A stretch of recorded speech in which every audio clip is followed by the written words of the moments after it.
verse 18.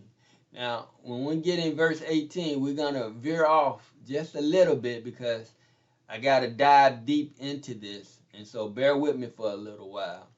Verse 18 says, seeing that Abraham shall surely become a great and mighty nation, and all the nations of the earth shall be blessed in him. And so the Lord is testifying, prophesying over Abraham.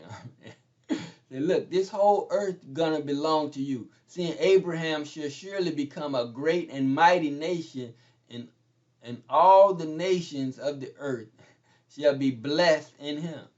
And so the Lord is speaking this over Abraham because Abraham is his people. He's not dealing with nobody else in the world, only Abraham.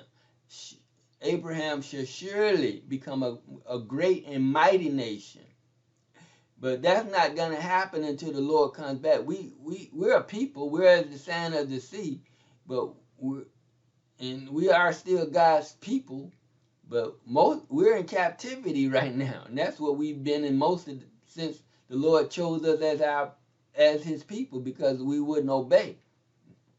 But this is what the Lord is speaking over Abraham. Abraham shall surely become a great and mighty nation, and all the nations of the earth shall be blessed in him. Now, the reason I say I got to veer off, we got to look at some more scriptures, because people have taken this out of context. And they want to try to apply it to everybody, because it says all the nations of the earth shall be blessed. And that's true, but you got to keep it in context, because if you don't, then you're going to misinterpret the scripture and people are deceived. It's still about Abraham and his seed. It's not about everybody else. You got to understand, and the scripture talks about this, all of Abraham's seed, all the 12 tribes of Israel are scattered, especially Judah. We're scattered into all the earth, unto all nations. Jesus said we would fall by the edge of the sword and be led away captive into all nations. And that's where we are until this day. And that's where we're going to be until the Lord returns.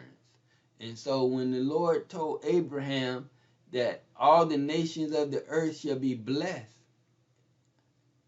that's what he meant. It's because we're in all the nations of the earth. We're mixed in with them. That's why he said in him. We're in Abraham, but we're mixed in with all the nations of the earth. And so he's not talking about everybody else in the whole wide world. That's what people don't understand. So let's dive a little deeper.